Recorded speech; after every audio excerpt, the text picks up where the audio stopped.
can write down as much as you want. Sounds like you guys remember a fair bit from last year. So, like, obviously don't, like every note, you should never write down everything that's on the screen. Just write down things that you find important. All right, so we talked about this already today for gravity. So on Earth, we don't consider air resistance, and we'll talk about air resistance more in depth next week when we look at friction. You know from your experience that gravity changes as you change your elevation. So if you change where you are in the world, if you go to like Colorado, the gravity is a little bit less on you than it is here in Kitchener. So that's why in sports, like if you watch baseballs fly further in Colorado. They're a home run hitting park because the gravity is a little bit less, so the balls can fly a little bit farther. And the air is less dense too, so that impacts it too. It also impacted the Olympics, I think in 1984 when they were in Mexico City, because it's above sea level as well, like really far above sea level. So the athletes could jump farther because again the air density was lower and the gravity was a little less. So it does have a minute impact, not a lot, but you have to go really high into the atmosphere for gravity to decrease significantly, that it would be a noticeable thing. Right? And as you go into the core of the Earth, it kind of works the same way. You have to go pretty far into the Earth for gravity to change as well, because most of the Earth's mass is around the outside of the crust. Do you guys watch this video last year? Okay, so I won't replay it. You can go to the link if you'd like, but I really like that video about how air resistance affects things that fall. And if you haven't seen that video, he's in like an old missile silo or testing facility where they suck out the air to make it like space, no atmosphere inside of it. And when they drop the bowling ball and the feather, it follows just what we do in our class, where they both accelerate at 9.8 meters per second straight down. If you haven't seen the video, it's pretty cool to actually see that in action, because we do talk about it theoretically, right? This year, next year, like air resistance never really plays a role in any physics that you will do unless you go into a field of study later on that it does impact it. So if you go into, like, if you're designing anything that's aerodynamic, right, that's when you would care, but besides that, you don't really care about air resistance. So that's a good video that kind of highlights that difference there.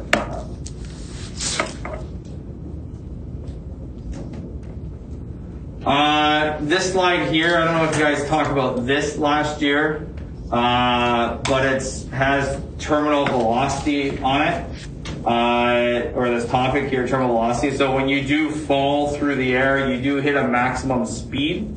It's based on the air resistance equation, which you can see there, but we'll talk more about it next week again when we look at it a little bit more in depth. And what's important with this part here, when we talk about terminal velocity, is that all objects, when they do fall, they have different terminal velocities, right? So like you falling, I'm sure you've seen videos of people skydiving, like in the picture there, and or the video, I can show the video too. But you've seen skydivers, and you know that if they do like all their arms and legs all spread out, like spread eagle, right, they fall at a more controlled rate than if they tuck their arms and legs in and look more aerodynamic, right? So your terminal velocity changes based on what your cross section is that's exposed to the wind, right? And you want to. And we're all thankful for terminal velocity, because without this concept in air resistance, if it were to rain like it is today, you wouldn't be able to go outside because the raindrops would fall exponentially faster, more like bullets, and you would die every time it rained, right? Because the terminal velocity slows down the raindrops so it doesn't hit you very hard. If you were to do the math, right, they fall from quite far above the Earth's surface, like a kilometer or two above the Earth's surface, right? And if you do the math like we do in class and figure out what their actual speed would be without air resistance, it would be very, very fast.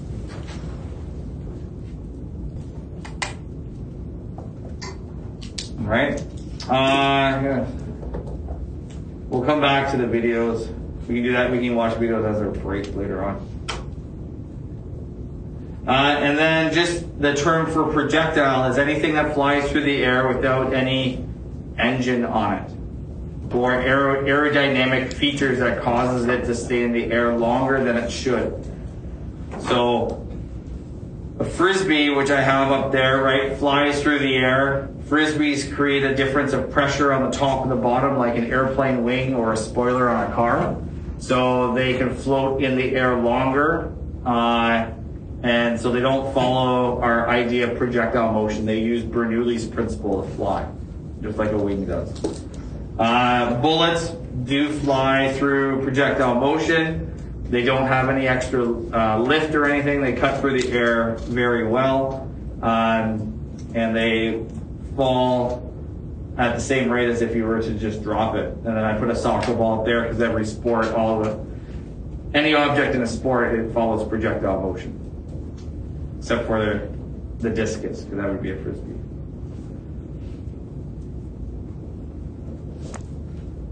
Any questions with that definition up there? Yeah. So this is how like snipers calculate how high to aim their gun, right? Yeah, they just do the calculations that we do in class. Because does the way the speed it travels this way get slower, or? Yeah, so real world, yes, right? So like if you were an elite sniper as a military person, you would know the range of your bullet, how much it drops per 1,000 yards. You would know how to calculate for the air blowing on it as it travels from one spot to the other. Yeah, so it's not like it's, the calculations we do would give you the basis for it, but there's more to it because, like you said, the air does slow it down going forward too, so you have to worry about that.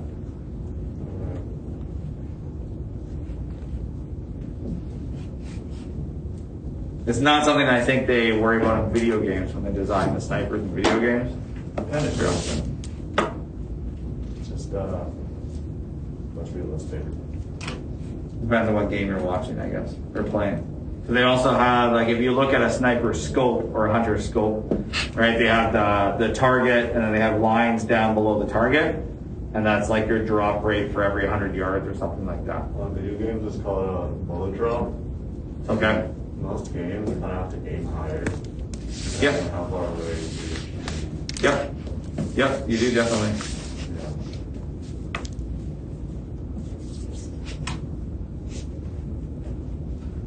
We touched on this already today, so again, I'm not sure if you need to write that down, but when bullets or objects are dropped or fired, the motion in the X and the Y direction are independent of each other, right? So back to this component idea.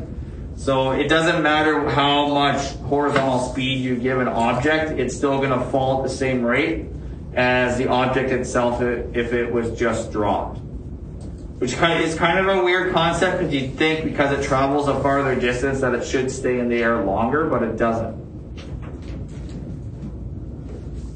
And the second bullet up there for uniform motion, or like just to know which equations to use, right? We have 6 so far, and we use 1 for horizontal motion, which is our uniform motion equation, right? V equals D over T.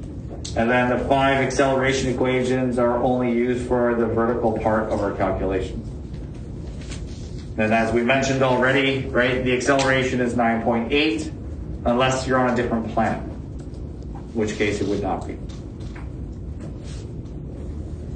So just be careful when you do the question. If I make the question on Mars instead of Earth, then the G is going to change. Then I tell you what it is.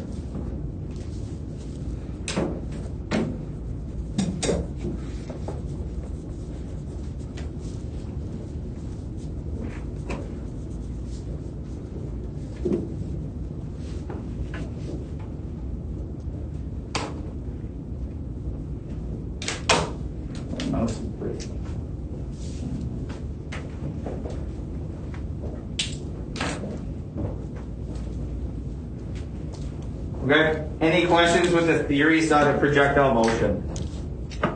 Okay, so that covers all the basics there. Right, we know the dimensions are independent. We have gravity. I have a video here about a bullet fired versus a bullet dropped from the Mythbusters to prove that last point. Do you guys want to watch that? Yes. Okay.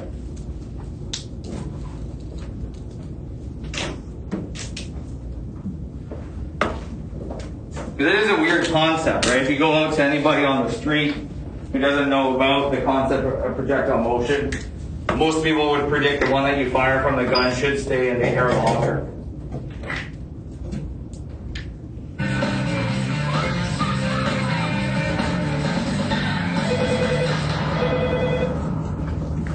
What you got there? This is a good one. Picture two bullets, each exactly the same distance from the ground, each released at the exact same second, except one bullet is dropped to the ground, the other is fired from a gun. The classic physics thought experiment states that both bullets will hit the ground at the same time. Based on what theory? Based on the theory that the bullet that's fired from the gun has no wings on it, no lip. Thus, gravity has the same effect on it as it does on a drop bullet, and thus, they hit the ground simultaneously. Adam lays down a runway of white paper so the high-speed camera will clearly see and measure both bullets. At the same time, in the same place, all we need now in the drop zone is Jamie's drop rig. So the boys can take a shot at physics history. All right, you ready to do this for real? I think we'll hit it on the first shot. Really? Oh, yeah. You never make predictions. That's awesome. Bullet drop versus fired. In 3, 2, 1.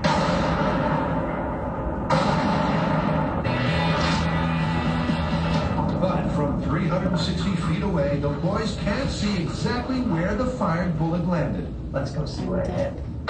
So Adam takes a one-wheel ride down the room to check out the drop zone. Wow. And the results are simply ripping. Can't get much closer than that. Oh, I can't wait to see the high speed. Adam analyzes the high speed and crunches the numbers. 3677 minus 3915 equals 238 divided by 6. Dude, the difference is 39.6 milliseconds. Which means it's less than the given I can make out. So after days of brain-teasing tests, the Mythbusters can claim a world first for themselves. And a victory for physics.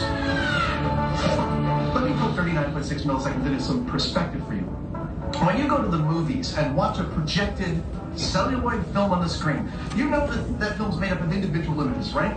What you might not have known is that it takes 24 of those per second to make up the film that you're watching. So each one is on screen for exactly 1/24th of a second, but you don't notice that because it's faster than your eye can register. Well, that 1/24th of a second is actually longer than 39.6 milliseconds. That's how close those two bullets were.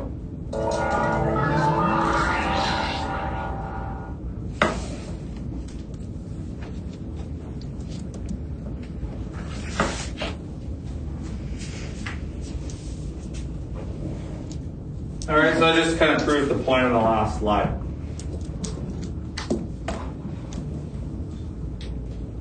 Okay, so I categorized the bullets in the 3 categories we've already mentioned.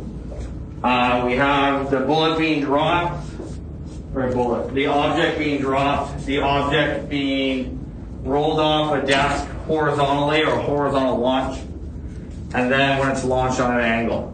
So it sounds to me that you guys have experience with the first 2 bullets. So we're still doing an example of each one. But we'll focus more of our energy on the 3rd bullet because that's the new part for you guys. Okay?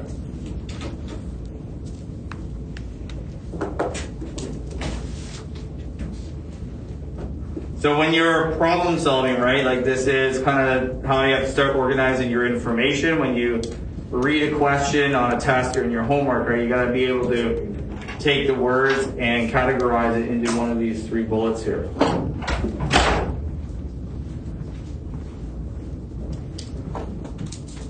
And then you don't have to write this down. This is just kind of refresher. So when you are looking at a question, right, it's the same steps we did yesterday. So you got to draw a picture, right, with a coordinate system. You're going to label the 5. There's 6 vectors in every question, or most questions, or 5, right? So you want to label the different vectors, so you know which way they're going. Pardon? Can you go back to the last slide real quick? Sure.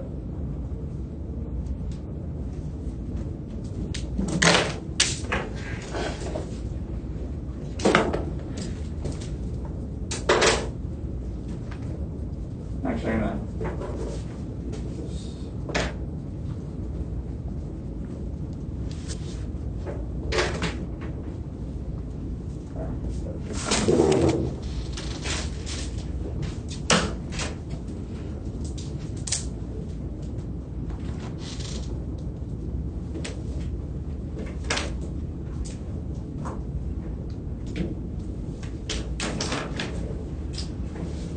So when you're looking at this too, if you break it down, the first bullet there, you just use the acceleration equations. Probably you're going to be using the quadratic formula.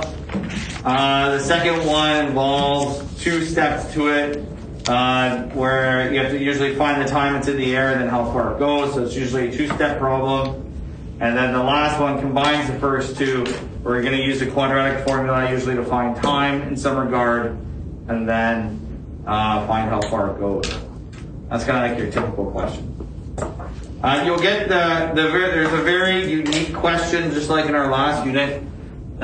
We have a unique question. So when you see the wording of what is the maximum height of your projectile, you always work in the vertical direction and make the velocity or your VF in the vertical direction 0. So that will tell you how high it goes when you do your calculations. So you won't see this tidbit of information in the question. You'll just be asked, like, what's the maximum height? And you have to do the math that goes with it. Okay?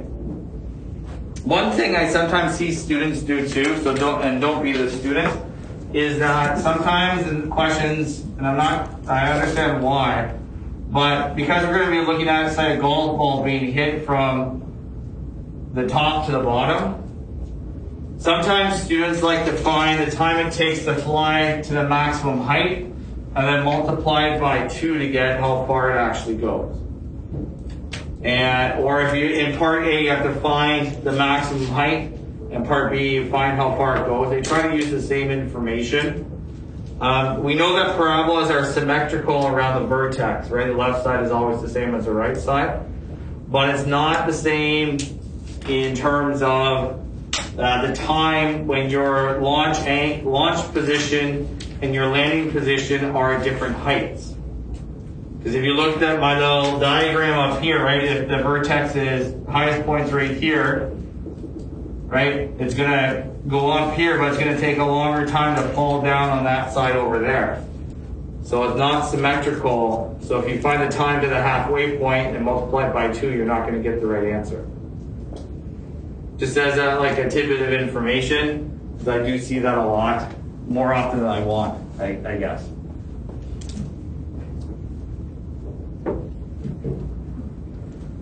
Because when you do launch on an angle, there are 2 different ways. You can launch and land at the same height, which are the easier questions, and you can launch and land at different heights, which are the harder ones. If you take a look at this is kind of like a multiple choice question. So don't write anything down, just kind of read it and talk to your elbow partner, and we'll see what the answer is.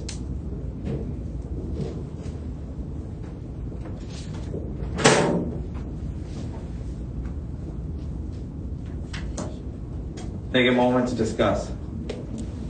While you do that, I can do the attendance.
Okay, what's the answer here?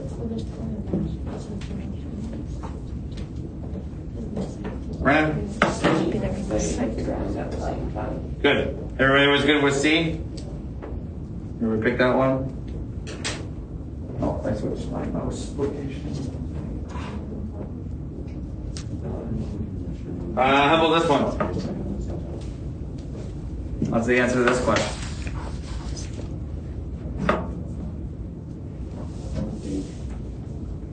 Talk it amongst yourself.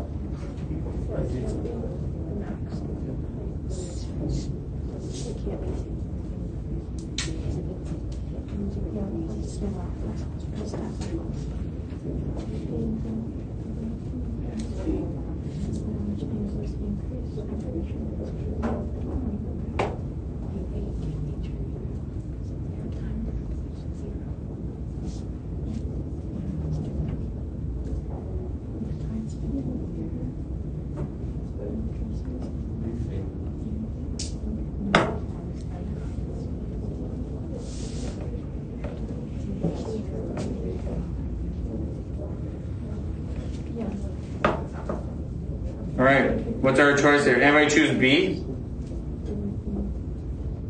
B is usually a pretty popular choice. Why do people choose B? Since you guys didn't choose it. Because it goes higher. Pardon? It goes higher. Yeah, so? B could be true, Maddie? I was going to say because the angle of the is the angle of the something I have assumed that the range increases with the angle.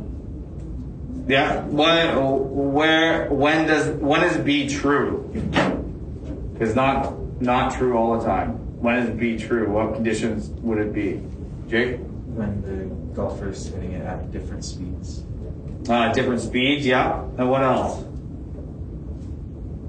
What can we change in the question to make B true? The gravity. Nope. Yes. The range will decrease. No, because it does increase. If you change something in the question, what would make it true? Sloan? I think it would have to be less than 90 degrees because 90 degrees would make it go straight upwards, right? It would be. Wait, is it 45 degrees was optimal? Yeah, 45 degrees is the optimal angle, right? So Jake? You would have to like make it not the same vertical level. Yeah, you can change the vertical level too. Yeah. So you could do, so a couple things you could do to make B correct, right? The biggest one is if we change our angle and we cut off at 45. Right? 45 is the optimal launch angle for no air resistance. So at 45 degrees, B would be true. And D. Because at 45 degrees, the range also increases as you go from 0 to 45 degrees, and that makes it go the farthest. After 45 degrees, that's when your range will start to decrease again back to 0 as you launch it vertically upwards. If you launch it, if you're not landing at the same vertical level, then that also changes the answers too. Right? If you ever have thrown something off a cliff or a hill before, you know that it flies farther than if you launch it at level ground. The next question here. So the answer was D, by the way. And then here's kind of an application style question. So take a moment, think about this one. This is from the back of your textbook, but I thought it was a good question to ask. Kind of ties in with what we just talked about.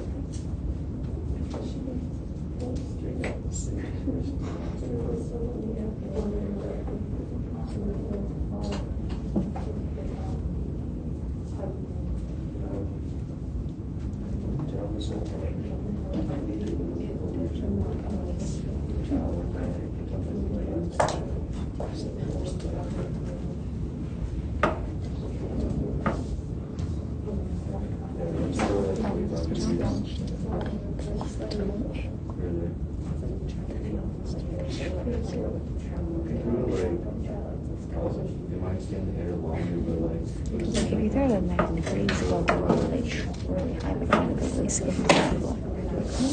Like you can throw it. What's the answer to this one? Big one. All right, what should we say? Jackson, what do you think? I don't think she is good. Yep. She throws it straight up and it'll take longer to come down, but it won't go anywhere. Yeah, good. That's good. Yeah, it depends on how, what her initial launch angle is too. I don't know what the optimal launch angle for a javelin is. I could do a lab next door, so that Whistling's the tap next door. Yeah, so again, it goes back to that 45. Like I know for a soccer ball, the optimal launch angle is like 33 degrees because once you play into the spin that you can put on it plus air resistance, it has an optimal launch angle, right? If you go to basketball, the optimal launch angle is like 60 degrees, so it falls through the hoop better. So are we gonna have to know about optimal launch angles for the test, like application questions? Yep. Not like that 45 degrees, the optimal launch angle. Now in reality, that's not it. That's as far as it goes. Yeah. But if you're doing a sport for your project and it's a projectile-based sport, then maybe that's something you want to look at.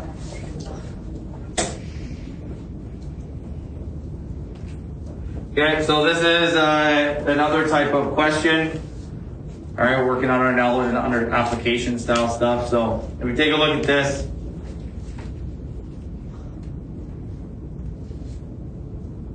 what's wrong with that statement?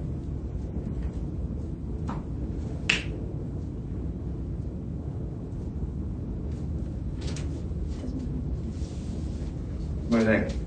Talk it out with your neighbor first, then I'll answer. Give you a chance to process.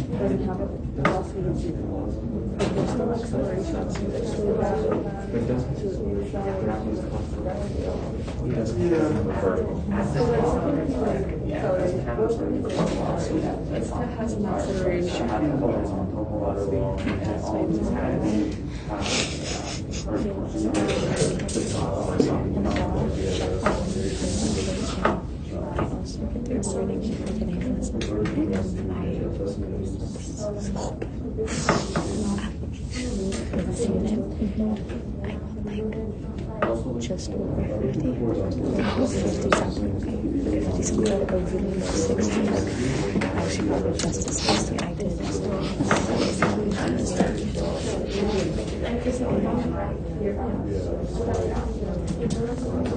Okay, what's the answer here? Or why is that wrong? So that I forget what the question was on the test that I asked about this, but what is the, what's wrong with this? There's actually two things wrong with this question. I'm going to give him a half mark out of 2 for that answer. Sloan, tell me one thing. Well, the velocity will be 0 at like its max, but it's still going to have an acceleration because gravity's still acting upon it. Yeah, so you're half right there. So gravity is still acting on, but the velocity is not 0 at the top of the flight. And what's the other one? Brennan?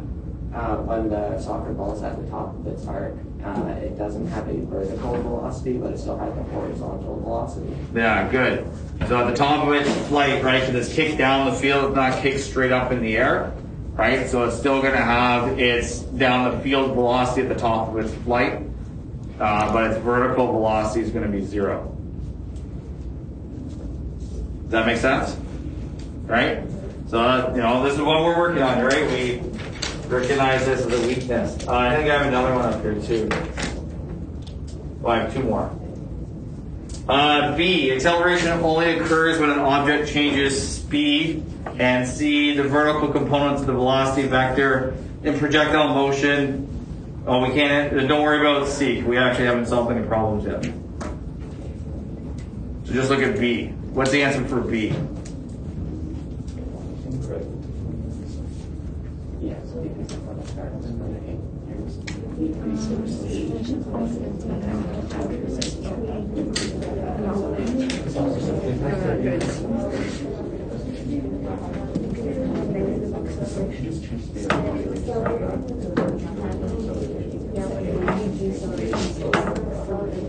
So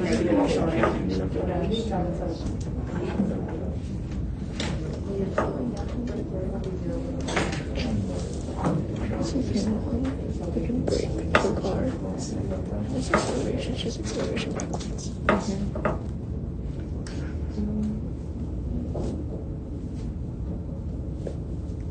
It would be true if it said acceleration in the agreement object change speed.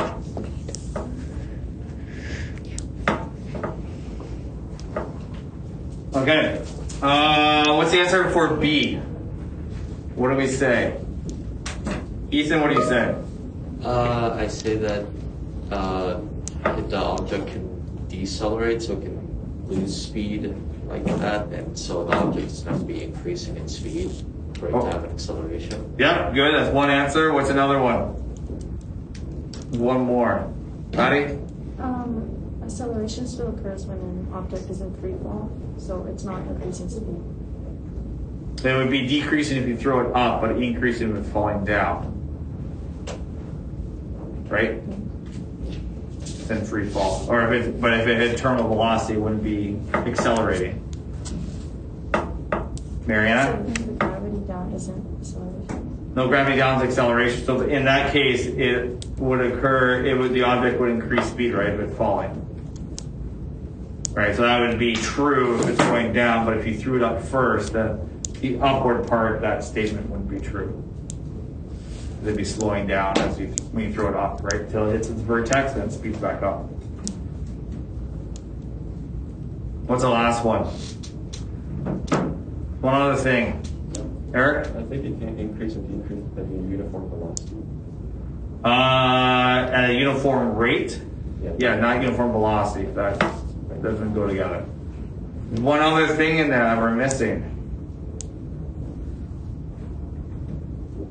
It relates to something that we did previously in our class that's new to you.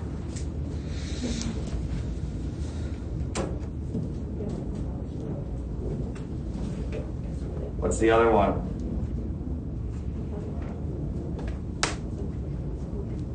Jake? When it's like the circular motion and it's accelerating towards the inside, but it's not changing speed, just changes velocity. Yeah, perfect. Right. So I remember our new term, a new concept of acceleration, that if it's going in uniform circular motion, the speed's constant. So it's not increasing or decreasing. It is staying the same. It's direction that changes at a constant rate. Right. So again, different way of thinking about the word acceleration.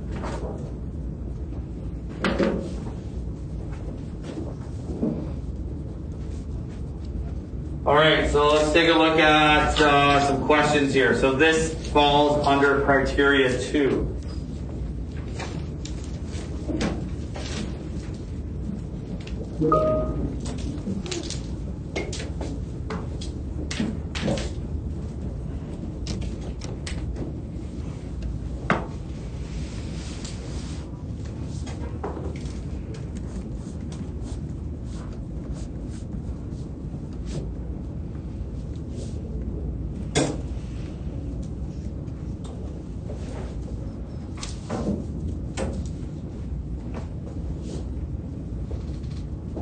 Okay, so we have Jackson travels down a water slide, leaving it with a velocity of 4.2 meters per second horizontally. He experienced projectile motion, landing in a swimming pool 3.2 meters below the slide, like the picture there.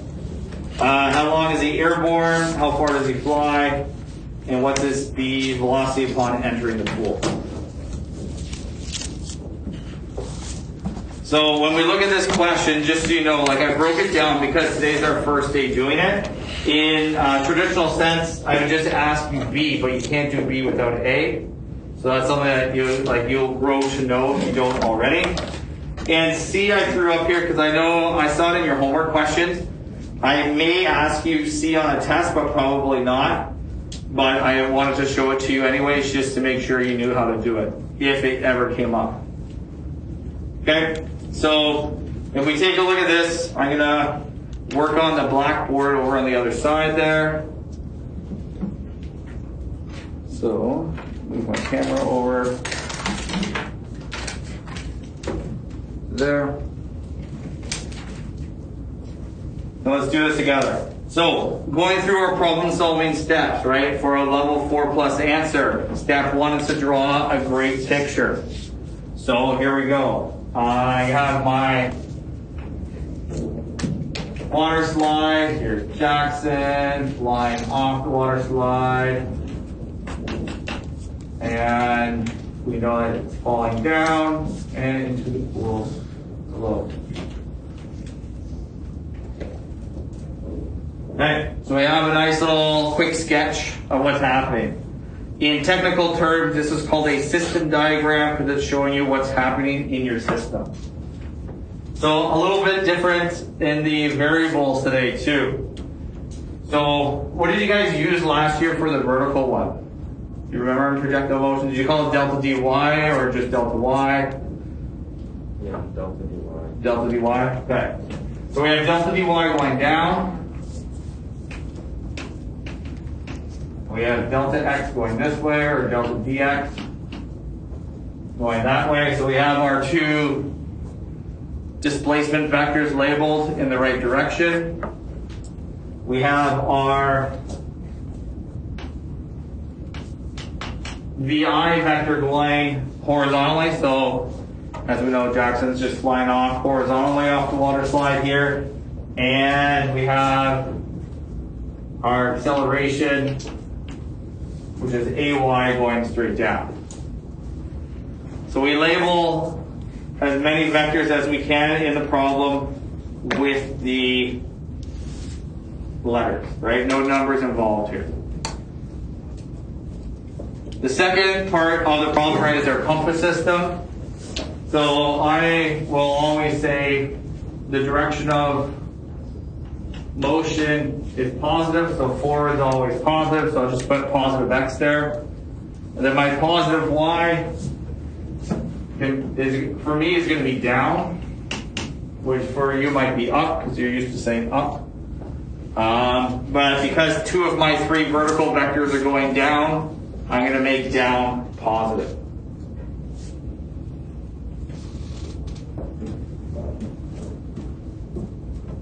All right. Is everybody with me so far? So it takes a while, right, to get used to drawing pictures.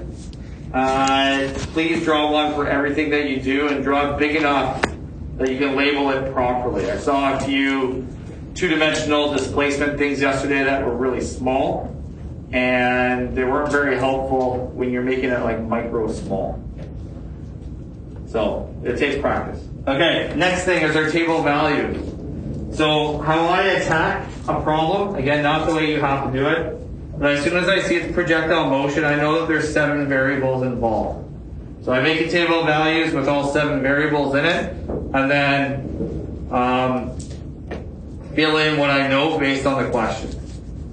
And I always do it the same way because I have the routine in place for me.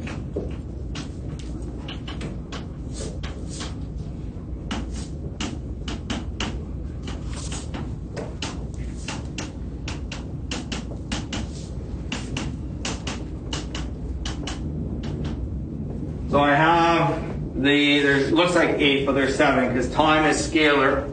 So it's the only number that can go between both dimensions, the x and the y. Right? And we have the vertical displacement, vertical initial speed, vertical final speed, acceleration, which is all vertical, and then time, which is not a vector. And then in the horizontal direction, we only have Vx.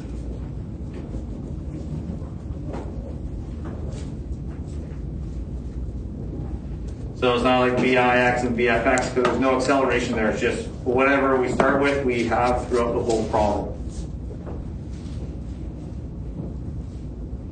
And what numbers do we know in our table up here? There are 4 of them. Yeah, there's 4 that we know. What are the 4 numbers, or at least one of them? Andre? Vx. Pardon? Vx. Vx. What is that? Isn't that the horizontal velocity? Yep. So 4.2 meters per second. Yep. So I'm going to do 4.2 with an arrow saying that way. You can put FWD for forward if you want, or east if you want to call it east, as long as you have a vector there for it. What's another number that we know? Jackson? Delta dy. Delta dy? Yeah, what's that? 3.2 meters. Almost. Yeah, I forgot the direction. Right? So you gotta make sure you have directions. Students always forget directions. They're important. So that's 2. We know 2 more. What are the other 2? Boom. AY is 9.8 meters, meters per second squared down. Yep. Wonderful. And what's the last one we know? Eric? Initial vertical velocity 0 meters per second. Yep, perfect.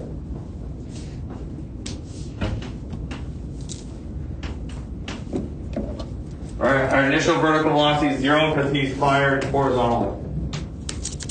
But the trigger word is that we know that information. So we have 4 unknowns, right? 4 numbers we know, 4 we don't. Or 3, technically. Now, how do we find time? Which dimension, the x or the y, makes sense for finding our time? What do you think? Y. Why? Why is it y? Pardon? Because it's the velocity that's constant, the acceleration that's constant. And it's flowing you down through gravity. Yep. The horizontal is not going to do anything. Well, you could find time in the x. It's possible. In other questions. You just don't have enough variables in the x to. Yeah, you just don't have enough variables in the x. I don't want you to always think that you'll always start in the y. Right? You gotta like analyze and see what you're given.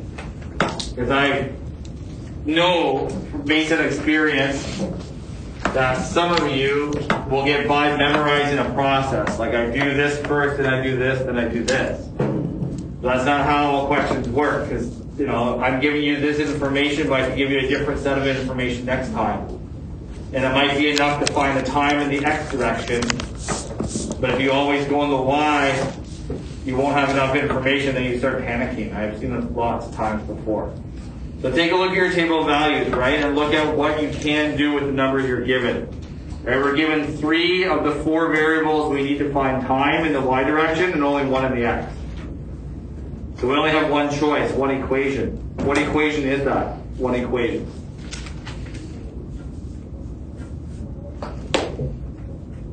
It's going to be your best friend, because we're going to use it all the time, starting today.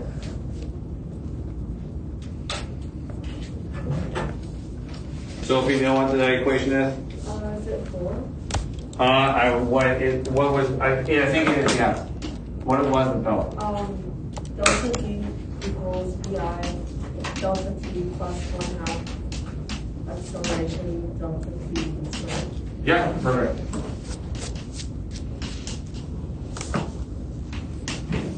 Alright, so we adding little lines as we go here, right? Just to say that we're in the vertical direction. So here's our equation. How can we simplify this equation before we do some math here? What would make life easier, Mariana? You could get rid of the term velocity, like the initial velocity times time, because we know that the initial velocity is 0. Yeah, good. So we get rid of this guy here, right? Because the initial vertical velocity is 0. So that kind of gets rid of the quadratic factor of it, the quadraticness of it.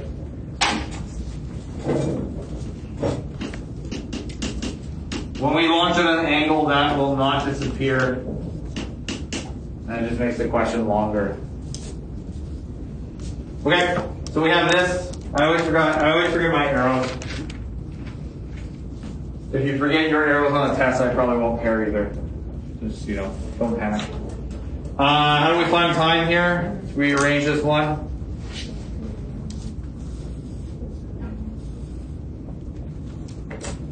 If I want delta t is equal to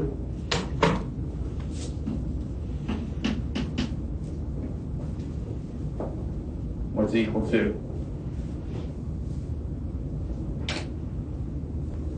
Under? The root of 2 times dy divided by 8. Yeah, good.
Are we good?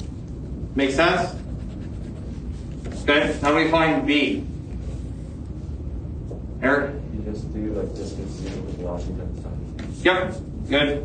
So we use our uniform motion equation. Or your delta dx, dx delta t. In this case, I'll let you cheat and start with this equation. Right? That's going to be it all the time.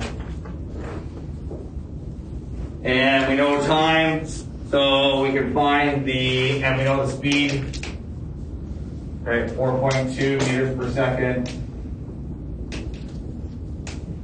times 0.81 seconds, and that works out to be 3.4.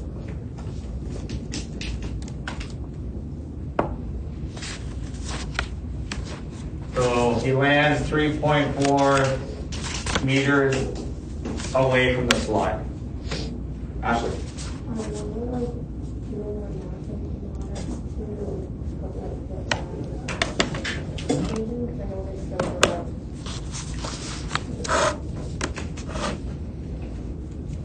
Like this? Oh, put the arrows in here? Nah, it's all right. Like we took care of it in our table of values. We know they're all pointing in the same direction. That's good enough for me. In your therefore statement, you would say therefore he lands 3.4 meters from the bottom of the slider or something like that. Right? So you incorporate that in your answer. So you want answers references? Pardon? You want answers like reference points? Well, a good therefore statement ties in your question. Right? It's not just therefore he lands 3.4 meters. From where? From what? Right? It's not because he's not 3.4 meters from the top of the slide. Right? That'd be a hypotenuse. Right? C. I cringe at C. I only put it up there because I felt we should do it. I don't like doing it myself. For C, what do we do for C?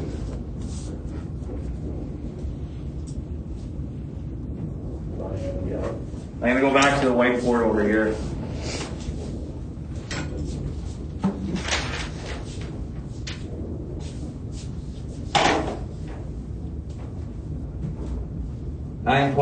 8.9. Let's remember that number.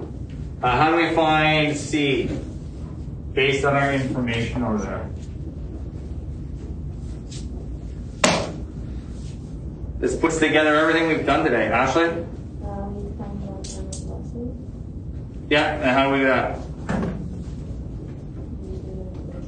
Which equation?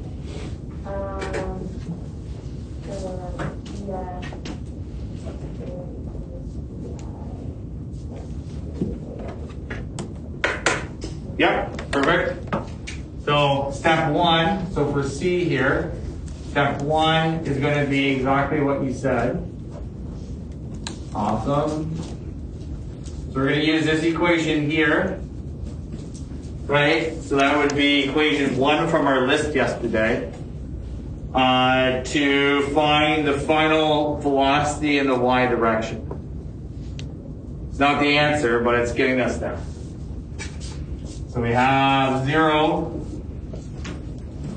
meters per second times 2 times 3.2 meters times, ooh, I put those in reverse order,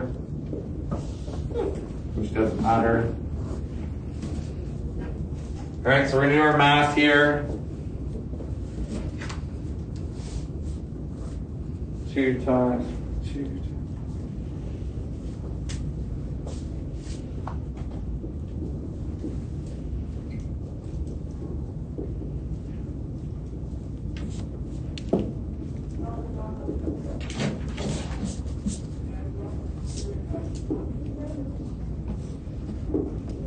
So we're going to be 7.92 meters per second.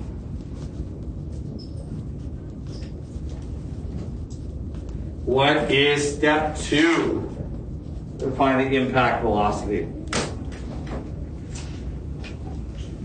What do you think? You guys do this last year? Probably not.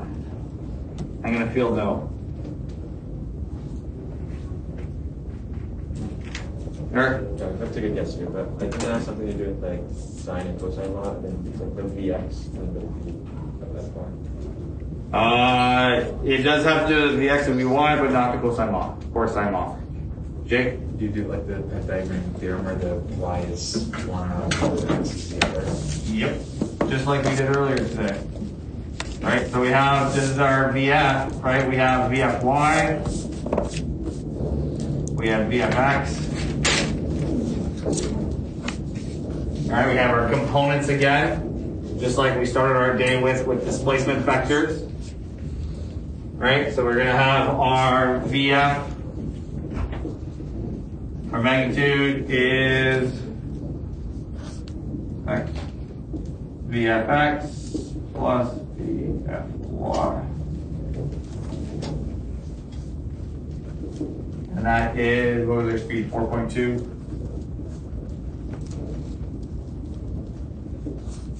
7.92.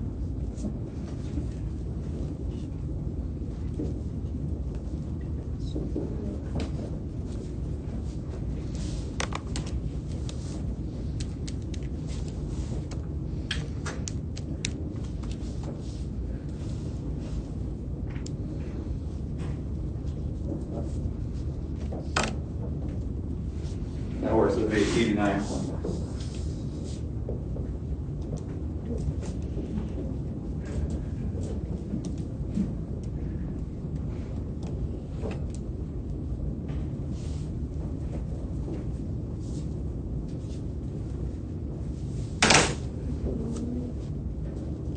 And what else do we have to do? We're not done there. Jackson? We gotta find the angle, right? So if I go into my picture here and label this angle here, right? We're gonna have tan theta is x over y, and that will give us our impact angle.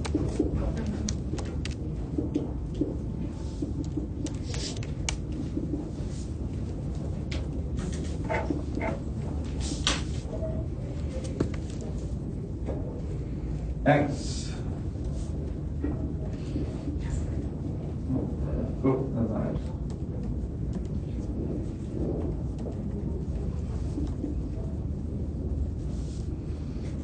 Over Y.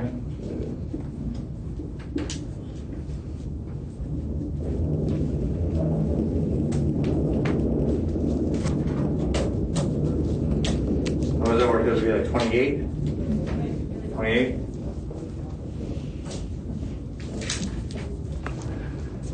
All right, so we got an angle around 28 degrees there. Right, so our therefore statement here would say that the final velocity is 8.97 meters per second at an angle of 28 degrees from the vertical. right? You have to say where that 28 degrees is measured from. If you have the slide open in front of you, you see that the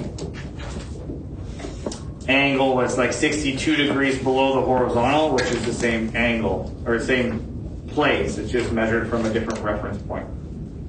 Mariana? Would you be able to draw it out, like where in the diagram that, like the 62 is versus the 28?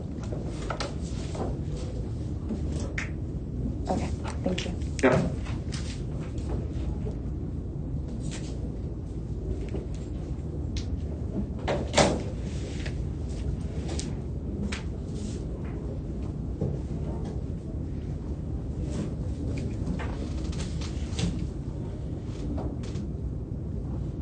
Any questions with that?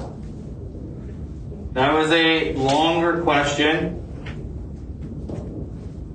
but not as bad as it will be when we watch on an angle. All right, we'll take our break. This is it would fit scenario 1 in our list, where it's just throwing a pencil straight up in the air and then catching it. Would you guys like to solve this one together or solve it on your own and see if you can get it? How many people are together? Any togethers? All right, so you're all on your own. You're on the clock then. 10 minutes.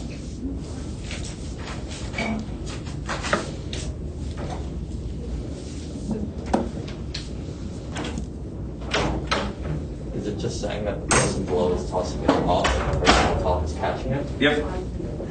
No, just throwing it straight up.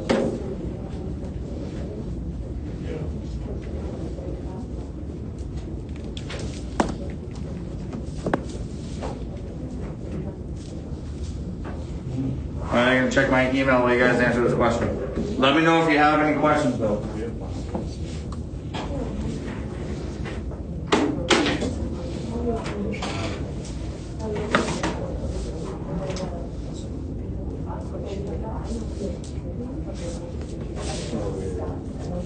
Numerical answer, but this is a yes or no question, right? Did it make it across the river to the other side?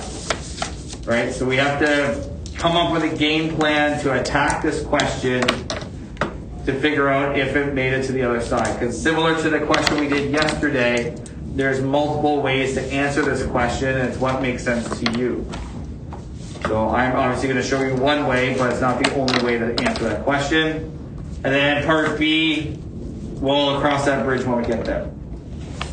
So we read the question here, right? Building a robot to launch a package of food from the top of a cliff to his friends on the other side of the river. So we know how wide the river is, how high the cliff is. They're at the bottom of the cliff on the other side of the river. And his robot design has those statistics that go with it. So if I put this in the context of a picture, right? The picture is actually going to look similar to what I have up here, but not quite the same. So I'm going to cheat a bit here. I'm just going to erase that.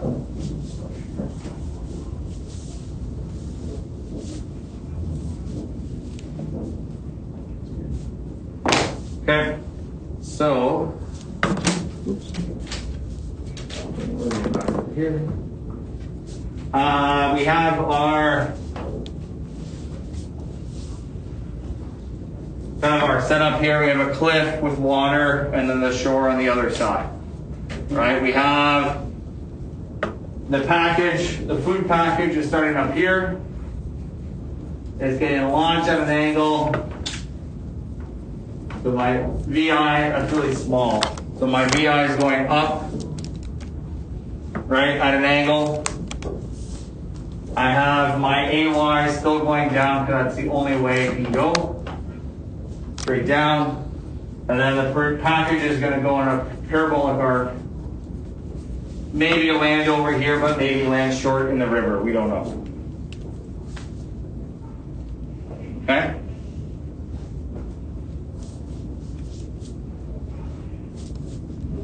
How would you like to solve this problem? So we have two more numbers we can incorporate in the question, right? The height of the cliff or the width of the river. We're only going to use one of those mathematically and then compare our answer to the other one. What game plan would you guys like to use? Is this new stuff? Pardon? Is this new? Like, you haven't seen it before? I don't think you've launched an angle before, no. Okay. Yeah. So do we want to, so our two options are, do you want to figure out how far it goes from the edge of the cliff and compare it to the width of the river? Or do you want to compare, find how long it takes to go across the river and see how high the cliff has to be to make it that far? There's no wrong answer, it's just a matter of what you guys would like to do. What makes sense in your head? I think option. Option one, Eric says option one, Andre has number one. So we'll figure out, using the height of the cliff, we'll figure out how far the package goes. Does that make sense? Everybody's on board with that? If you don't like it, you can do the other one on your own. So in this diagram here, one other thing we're just going to do is add beside it because I drew it too small. That if that's my VI, my launch angle is 30 degrees. So I have a VIX and a VIY here.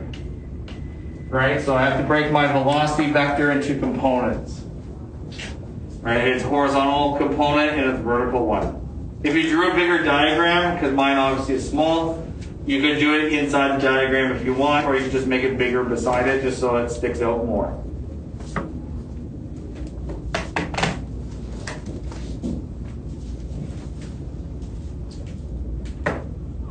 Okay? And we have DIY. I'm sorry, we have delta dy. And again, delta dx.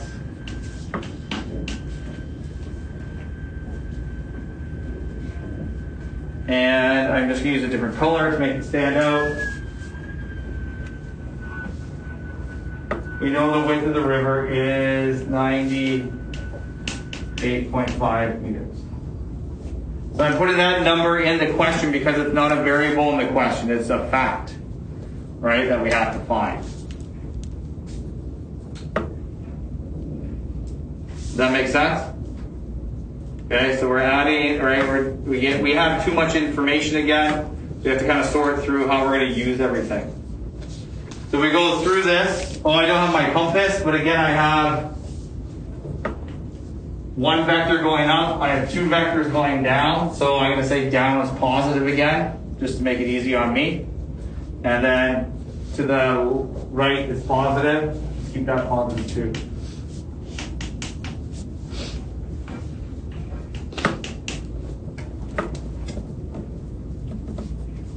Okay, compass is important. Make sure all our numbers kind of match up. So that makes our vertical height, what did I say, 291 meters down. Our VIY is the opposite side up here. So it's going to be 12.8 meters per second. Sine 30 degrees. And down is my number, so that makes it negative. But didn't erase well before, so hopefully you can see that. So it's negative 12.8 meters per second. Sine 30, or 30 degrees, not 38, 30 degrees.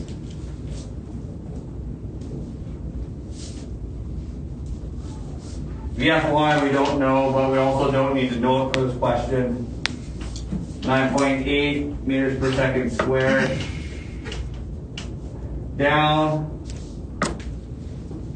is our acceleration vector, and our Vx is going to be 12.8 meters per second squared, cosine of 30 going forward, or that way.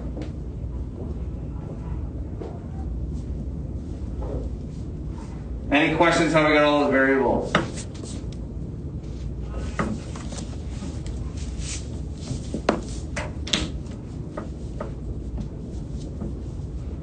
I'm going to tell you right now, we're locked in. This is the method we're using. You guys chose the longest way to do this question. Just saying.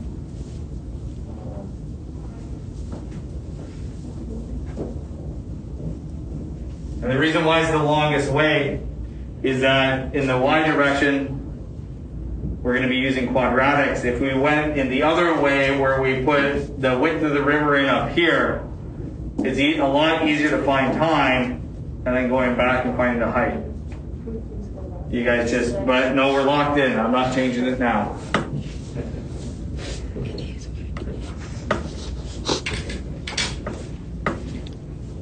Okay, so let me grab my chalk.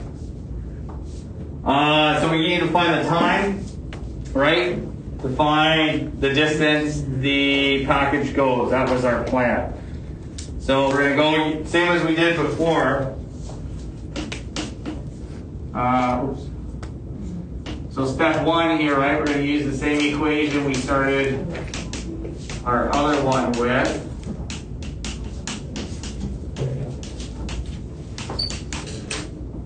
Right, so we start off with the same equation. I think green is a little darker. You can go back to yellow here. But it's not as easy as it was earlier today because it's now quadratic. So we're going to have 91 meters equal to negative 12.8 meters per second sine 30 delta t plus 1/2 times 9.8 meters per second squared delta t squared. Okay? So we have our quadratic formula there, right? We have our ax squared term, our b and our c term.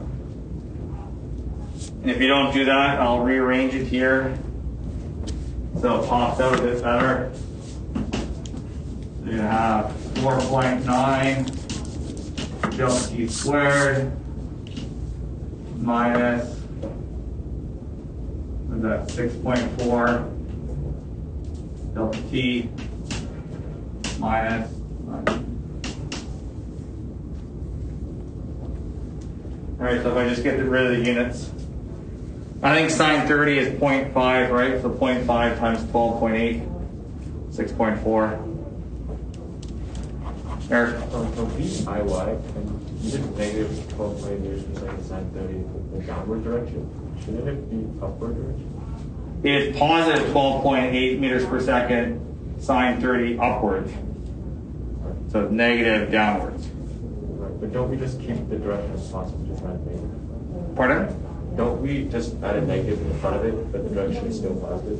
No. No. No, because if you add a negative in front of you, it switches the direction. Okay. So you're going to factor this? Using the quadratic formula, I am, yeah. Oh, You could factor that. I don't know how to do that, yeah. so Either. So I'd be super impressed if you could. For anybody in the room. let's see. It is 4.9. What do we have? We have 6.4 plus or minus 6.4, so negative 6.4 squared. 4 times 4.9 times negative 12. You see how it was like this? But it's not negative. So like, delta dy doesn't have to be like negative, it can just be positive. And that one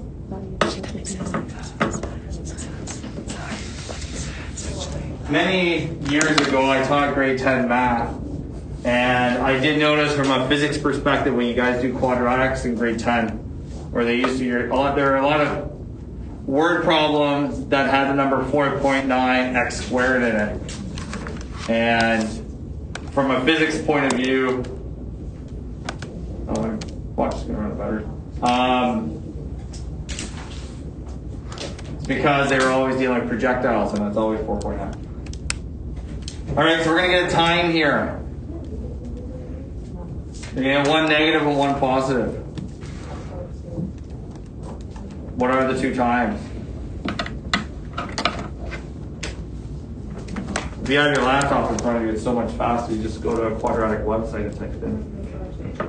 That's not very helpful on a test. No, it doesn't help you on a test, that's right.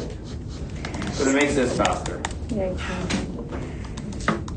So, as much as this sucks. So,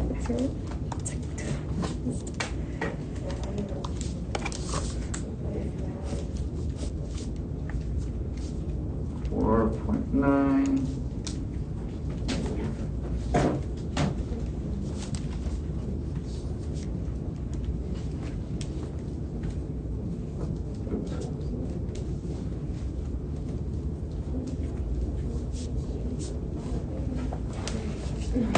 So I got an 8.4, 7.1. Right? Delta T equals like 8.4 seconds and 4 delta T equals negative 7.1. Is that what everybody else had? Remember when I'm doing it up here, if you don't do it on your own and you're just watching what I do, I know I make things look easy. And it's harder when you do it on your own, so always practice it on your own. What's our next step here? We found the time it's in the air. What are we going to do next, Sloan? Find dx. We're going to find dx, right? We want to figure out, does it go the distance? Does it go the distance here? So 2.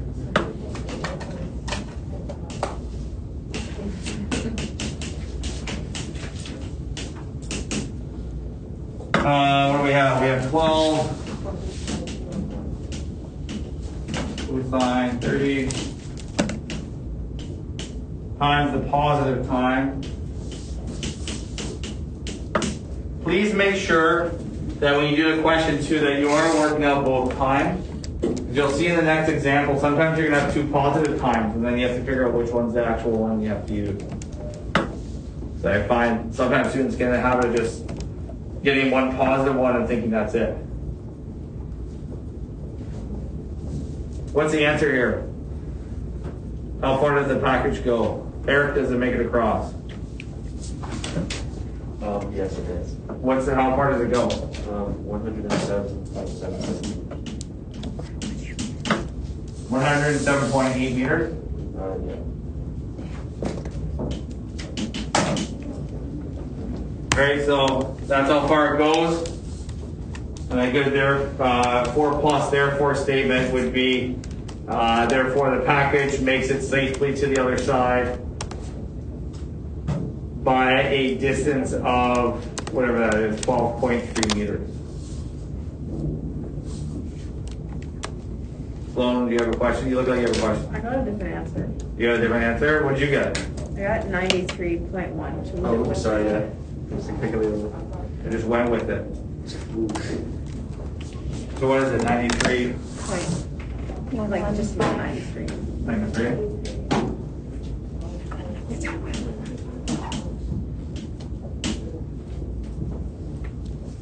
All right, so look at that. Now it doesn't make it to the other side. Ooh. Eric's friends would go on hungry because he thought he had a good job. You guys can check him out. Okay, so your therefore statement would now say, therefore the package does not make it to the other side. That it lands 5.5 meters short.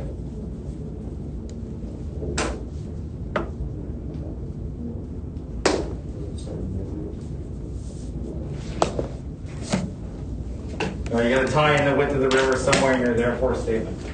Sure, Joe. Yeah. If you have 2 positive times, how would you know which one to use? I'll tell you when I flip the slide. You gotta be smart. You gotta think about it. Unfortunately, I was manufactured with a couple brands of studio. So sadly, it's a company, right? Are we good with this question? Okay, so this is like obviously not an easy question. It's not straightforward. You have to think about it a little bit.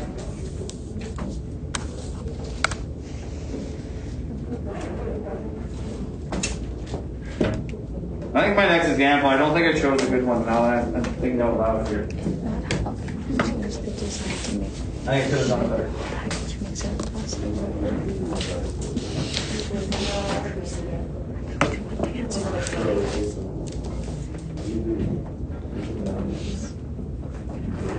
I'm going to change this question because I don't think this one satisfies the question you guys have about how do you know what to do. Okay, so does it, or actually, no, I know why I have this question though. I'll leave that here. There, I'm gonna make up one more question. I have a question. Yeah, still have a lot of time. See that how it says, if not, how could he, sorry, I'll look at prepubescent child. If it says how you could change the design. I'll leave this one for your homework questions because this was a test question at one point. This one requires you to draw a good picture to kind of help figure that one out. You could increase the launch angle so that it's between 30 degrees and 45 degrees. But I want to answer your question. If you have two positive roots, what would it take? Or how do you know which one's right?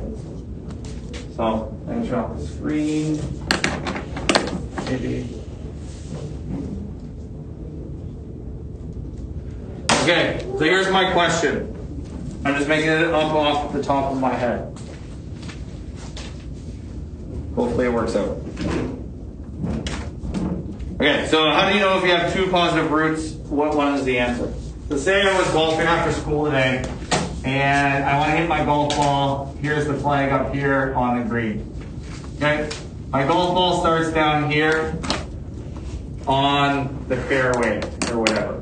Okay, so when I hit the golf ball, I'm going to launch it at an angle of 60 degrees. And so my VI is here. Bring that component. And my golf ball is going to go up above the green and land on the green over here. Okay? And let's see here.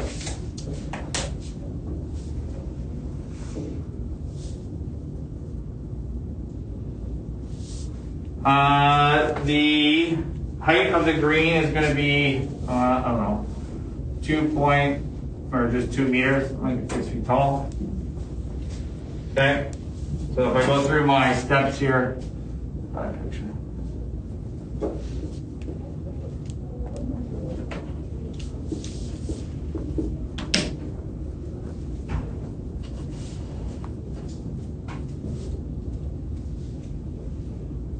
I'm going to make it similar to the question we just did.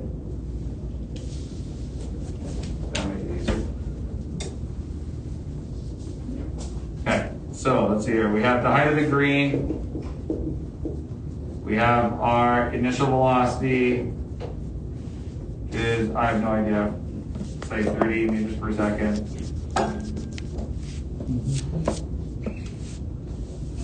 That should be sine of 60 degrees. AY still gravity.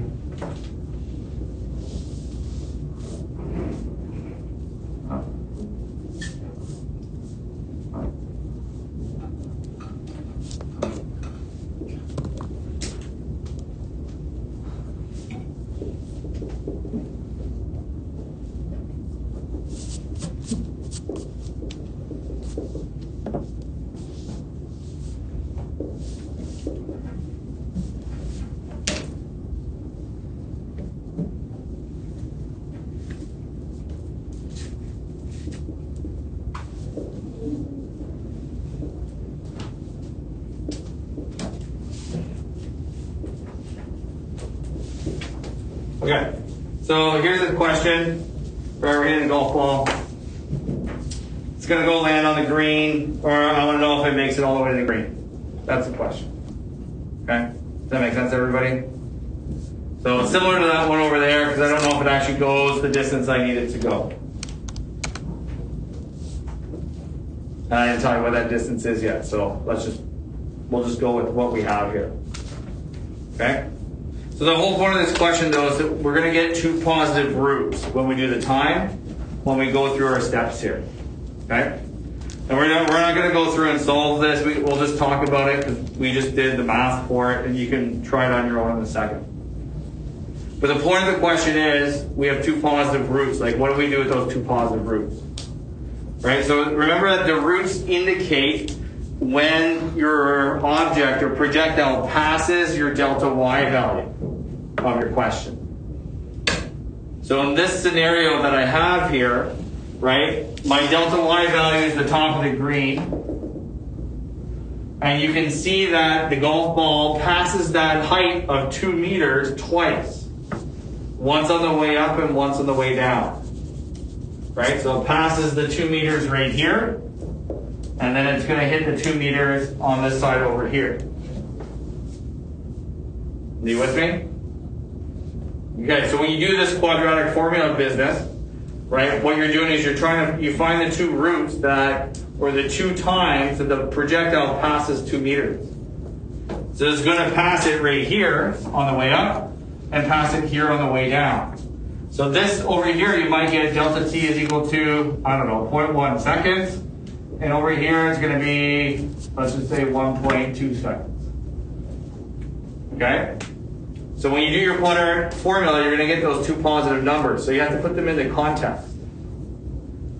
Right? So using your smarts, you're going to realize that if you have an object that's landing on top of something, then you're going to use the larger time value because that's when your object's coming down and would do the landing. Right? Because it's landing on top of it. Does that make sense? If the question was based on, say you're in the gym playing golf, and the ceiling in the gym was only 2 meters, which obviously it's not, and then you want to know how long does it take for the ball to hit the ceiling, again, you're going to do the math and get two positive answers. But in that case, the smallest time would be the right answer because it's going to hit the ceiling in the gym on the way up. Right? And then it's not going to get through the gym to land on top of it again. Does that make sense?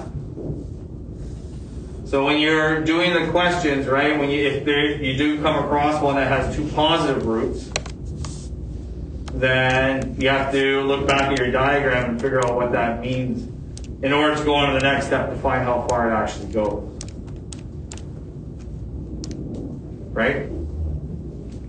Because there's a third scenario, which is if you're doing the math here and say this was, I don't know, 92 meters instead of 2, there might be the case where I hit the golf ball, but it never actually makes it up 92 meters. In which case, you're going to be doing all this math, but when you get to the quadratic formula, you're not going to get an answer. It's going to say error on your calculator because it doesn't pass the level where you need the roots. So that's the answer, that it doesn't get that high. So you might get an error button and start freaking out because you don't know, you thought you did something wrong or you thought you did everything right, but you're still getting an error. But when you look back at the context of the problem, that is an answer, that it just never makes it that high. Right? So you can't be robotic about things and always do things the same way. You have to be able to think your way through the problem. And that's why the diagrams are helpful, because it helps you, right, figure out what the roots actually mean. Okay? So the example that was on the screen before I just turned it off is kind of one of those questions, because it's how does the ball fly over the fence? Does it make it over? Does it hit the fence? Right? So you got to figure it out. If it doesn't make it over the fence, then your quadratic, if you do it one way, you'll get a negative number. So you got to think about it. All right. So if I flip the screen back on, that's my little lecture there. Your homework is you can try this question. And then I also have homework from your textbook on other pages as well. Again, do as much as you want.